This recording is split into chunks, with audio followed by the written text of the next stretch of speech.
पता नहीं क्या बोला था, ठीक है।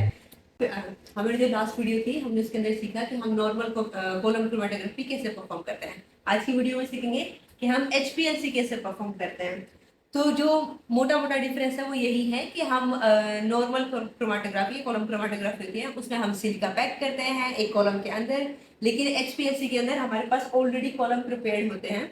और जो बहुत ही बड़ा डिफरेंस ये है कि हम जो नॉर्मल कॉलम क्रोमेटोग्राफी यूज करते हैं उसके अंदर हम कायरल कंपाउंड को सेपरेट आउट नहीं कर सकते, या फिर करते हैं तो हमें उस तरीके की स्पेशल सिलिका जेल चाहिए होती है, लेकिन हम यहाँ पे सीधा डायरेक्टली वो ऑर्डर कर सकते हैं। अब एचपीएलसी के अंदर हमारा कॉलम सिलेक्ट करना एक बहुत ही इंपॉर्टेंट पार्ट माना जाता है, क्योंकि हम जब भी नॉर्मल कॉलम क्रोमेटोग्राफी परफॉर्म करते हैं उसके अंदर क्या है कि हमारा कॉलम के अंदर सिलिका होती है और हमें पोलर इंटरेक्शन पे ज्यादा ध्यान देना होता है।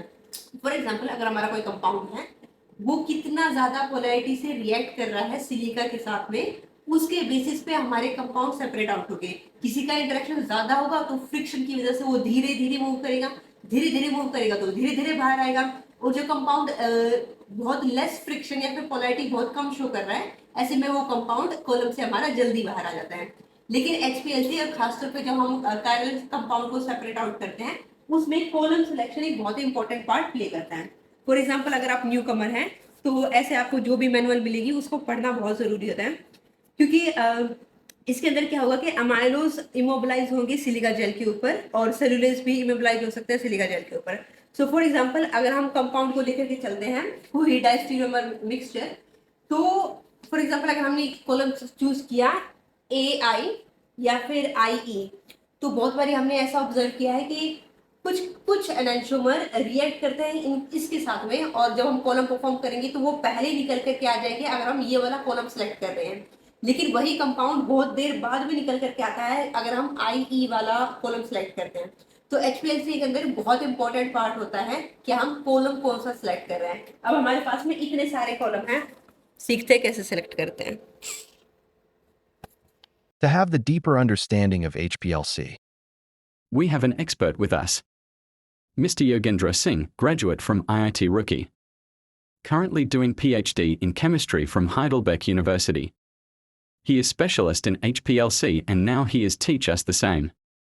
लैंप से आ रहा तो लैंप में 200 से 800 नैनोमीटर की रेंज है वेवलेंथ।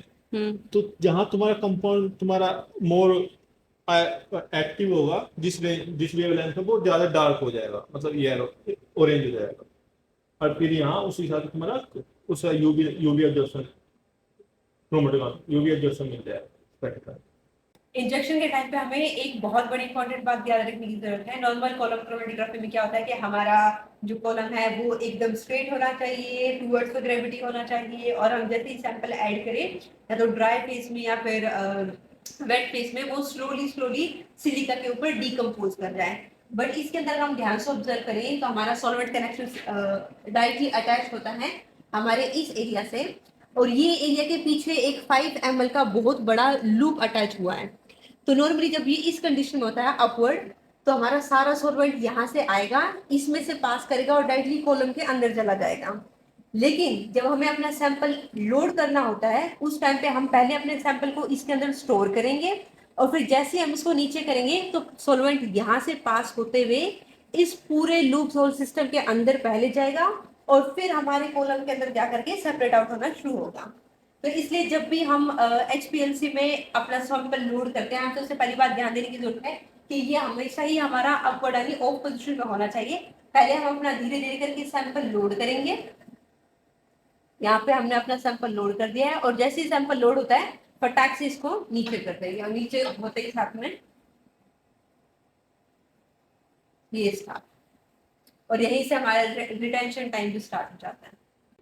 सैंपल लोड करने के बाद में हम कुछ देर तक वेट करेंगे, हमारे पास में इस तरह का क्रोमेटोग्राफ डेवलप हो जाएगा। अगर हम वो ध्यान से देखें तो हमारा जो पहला एनेंटियोमर है वो 6.4 मिनट पे बाहर निकल करके आया है और उसकी जो पीक है वो है 49.9। दूसरा निकल करके आया है 7.1 पे और उसकी पीक एरिया वो है 50। तो अगर हम ध्यान से ऑब्जर्व करें दोनों ही 1:1 रेशियो पे हैं, जो कि एनेंटियोमर होते भी हैं। लेकिन अगर हमारी खाली एक ही पीक निकल करके आती है, इसका सीधा सा मतलब ये है कि हमारा जो कंपाउंड है वो एनेंटियोमेरिकली प्योर है।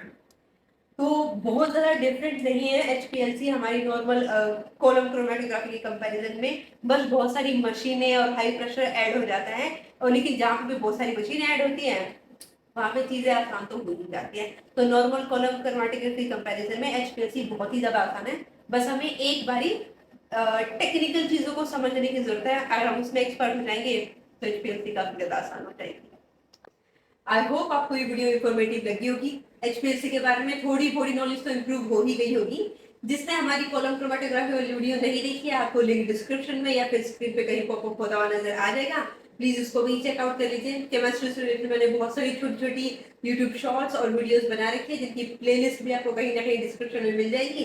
वो सबको चेकआउट करिए। और साथ ही साथ मैंने एजुकेशन अब्रॉड से रिलेटेड भी बहुत सारी वीडियोस बनाई हुई है, लिंक आपको डिस्क्रिप्शन मिल जाएगा, पूरे भी चेकआउट कर लीजिएगा। So see you in the next video. अगर आपको कोई भी डाउट है तो आप कमेंट में अपना क्वेश्चन छोड़ सकते हैं, एंड सीखते रहिए। Bye bye. गो। हो गया। हाँ अब HPLC के अंदर हमारा जो कॉलम सिलेक्शन है वो बहुत इंपॉर्टेंट पार्ट होता है। फॉर एग्जांपल अगर हम नॉर्मल कॉलम क्रोमेटोग्राफी करते हैं तो उसके अंदर सॉरी दोबारा करते हैं।